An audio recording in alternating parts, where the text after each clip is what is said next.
तो वहाँ जामवंत बोलता है यद्यपि मैं तुम लोगों में से सबसे ज्येष्ठ हूँ, मुझे स्वयं अग्रगामी बनना नमस्कार चाहिए। मित्रों, इस वक्त मेरी मौजूदगी है भदोही में। हमारे साथ एक ऐसे कलाकार हैं रामायण के। सन 85 में रामायण बना था, उस समय जो जामवंत का किरदार किए थे वैसे वो सख्त हमारे साथ मौजूद हैं। उनसे हम बातचीत करेंगे और जानने का प्रयास करेंगे कि उस समय जो रामायण में जो रोल किए थे जामवंत जी का, उनका चेहरा तो फिलहाल दिख नहीं रहा था। फिलहाल उनके पीछे का क्या राज था और किस तरीके से वो जो है रामायण में किरदार किए थे, और उनके साथ जो लोग थे इस वक्त इनके साथ उनका मिलना जुलना और मेल जोल कैसा है, और फिलहाल उनसे हम जानने का प्रयास करेंगे। सबसे पहले हमारे चैनल पे आपका बहुत बहुत स्वागत है। नमस्कार। आपके दर्शकों को मेरा बार बार नमस्कार। मेरे दर्शकों, जय श्री राम। जय श्री राम।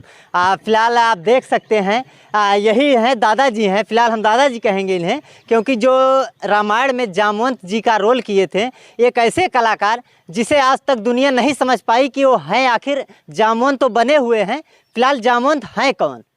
तो आप फिलहाल ये देख सकते हैं, ये वही चेहरा है जो जामवंत जी बने हुए थे। सबसे पहले हम इनसे जानने का प्रयास करेंगे कि इन्हें जामवंत का रोल ये स्वयं किए थे या इन्हें मिला था। तो जामवंत का रोल आपको कैसे मिला था? मेरे मित्रों, दरअसल मैं एक्टर बनने के लिए इसी गांव से गया था। हमने बम्बई में जा कर के अपना एक कंपनी चलाया था, नाटक company, S R production. S for Sharad Rai, R for Rajshekhar और ए फॉर एक अरुण सिंह लड़का हुआ करता था। हालांकि सफल नहीं हुआ, हर आदमी सफल नहीं होता। तो हम नाटक करके, हमारा नाटक यानी कि बहुत फेमस, वांटेड न्यू फेसेस, नए चेहरे चाहिए, जो कि सागर साहब के परिवार को मैंने दिखाया था, आनंद सागर को। वो तुरंत हमारा नाटक देखने के बाद मुझे अपने बंगले बुलाया और बोला आ जाओ। जब वहाँ गया तो मुझे विक्रम बेताल में एक राजकुमार का रोल मिला था।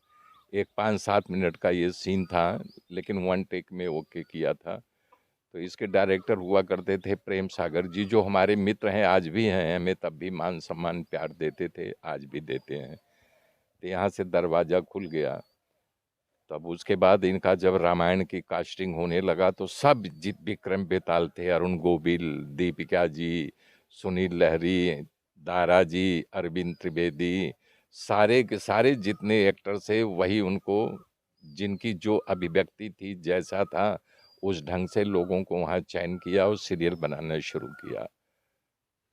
सीरियल जैसे कि काफ़ी लोग भी पसंद करते थे। गांव में जब हम लोग देखते थे, छोटे छोटे थे, जब भी सीरियल चालू होता था तो कहीं कहीं लोग टीवी चालू होने से पहले, उस समय हालांकि ना तो मोबाइल था ना कुछ और था, फिलहाल टीवी थी, ब्लैक एंड वाइट टीवी थी।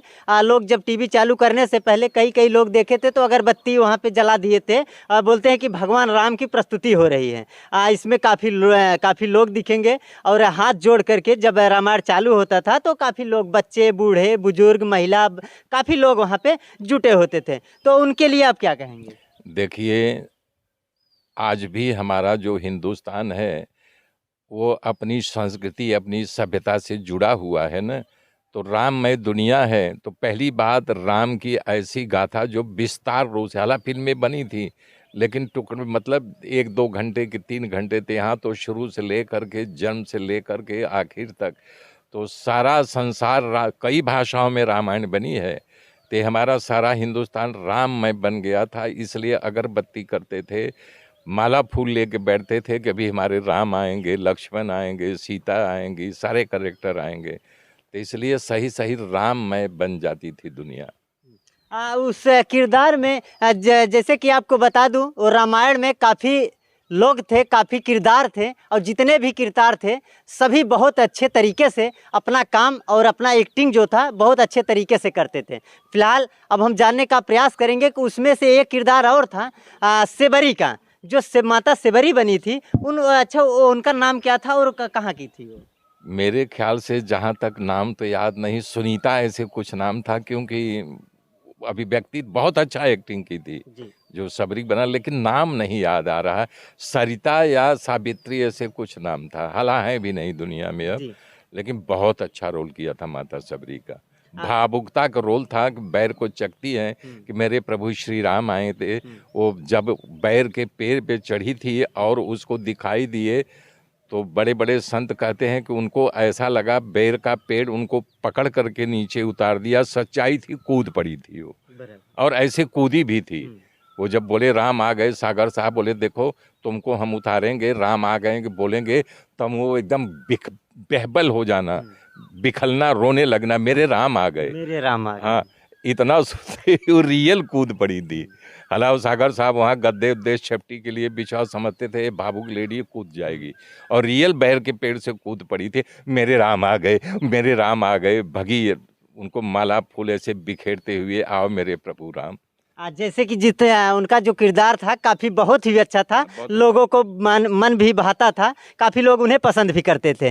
उनमें और भी लोग थे। अच्छा, आपको जो किरदार मिला था तो उसमें आपको भी कहीं ना कहीं आप भी काफ़ी लोगों को सलाह देते हैं, कभी राम जी को स्वयं सलाह देते हैं, कभी भविष्य को सलाह देते हैं। जो आपका सलाह था और वो आपका जो आवाज़ था, इस समय जो आपका आवाज़ है, वो आवाज़ वो कहाँ से आप कैसे लाए थे? एक्चुअल करेक्टर ही बुद्धिमान था, ब्रह्मा का पुत्र था ना, कि ब्रह्मा का मानस पुत्र, ब्रह्मा जी के पैदा से ही जामवंत हुआ था, तो बट नेचुरल बुद्धिमान था। तो उसमें जब हनुमान जी, राजा तो अंगद था, युवराज था, तो संशय व्यक्त किया, मैं जा सकता हूँ पार लेकिन आने में संशय है। तो बोले तब वहाँ पर जामवंत जगाता है सबको, बोले आपको संशय करने की जरूरत नहीं है। तो वहाँ जामवंत बोलता है, यद्यपि मैं तुम लोगों में से सबसे ज्येष्ठ हूँ, मुझे स्वयं अग्रगामी बनना चाहिए, परंतु बूढ़ा होने के नाते अब वो साहस मुझ में नहीं है। अन्यथा जब वामन अवतार में भगवान अपने 3 डग बढ़ाए थे तो उसी समय मैं वन, कानन, पृथ्वी, समुंदर सहित पूरी पृथ्वी की 21 बार प्रदक्षिणा की थी, परंतु जा तो सकता हूँ लेकिन वापस नहीं आ सकता हूँ। तुम्हें हताश और निराश होने की जरूरत नहीं है। ओ देखो, राम का कार्य करने के लिए हनुमान अलग थलग बैठे हुए हैं। हनुमान, जागो जागो जागो, अपने बल को याद करो, तुम्हारे अंदर अतुलित बल है, अतुलित बलशाली हो, जागो जागो जागो, अपने बल को कछु याद करो, बजरंग बली। हलाय मानक गाया नहीं था, एक्टिंग किया हूँ इस गाने पर। आप देख सकते हैं कि जिस तरीके से इनकी आवाज़ है, जिस तरीके से किरदार किए थे, ये काफ़ी लोगों को पसंद भी आया था। और रामायण में जिस तरीके का इनका किरदार था, ये शायद इनकी आवाज़ से ही रामायण काफ़ी बढ़िया चला था, और ये काफ़ी लोगों को उसमें काम भी दिलाए थे। और किस लोगों को काम दिलाए थे और क्या उन लोगों का काम था, वो भी हम जानने का प्रयास करेंगे। अरुण गोहिल जी थे, राम का किरदार किए थे, उनके विषय में थोड़ा सा हम जानकारी लेंगे। अरुण गोविल जी से आप मतलब उनका किरदार भी बहुत, राम का जो था बहुत ही अच्छा लगा था। जैसे दिख रहा था वैसे वो कर भी रहे थे उसमें। बहुत अच्छा इंसान तब भी थे, आज भी हैं जी। और रियल उनके अंदर एक विल पावर, जिसको बोलते हैं आत्मशक्ति। पहले राम, हला मैं जो बोल रहा ये बात खुद अरुण गोविल जी बोले हैं कि पहले कुणाल सिंह था बिहार का, वो राम, लेकिन ये बार बार कहता था कि नहीं राम मैं हूँ। तो पूरी यूनिट सुनती थी कि बोले यार अरुण गोविल का कुछ दिमाग में प्रॉब्लम हो गया क्या।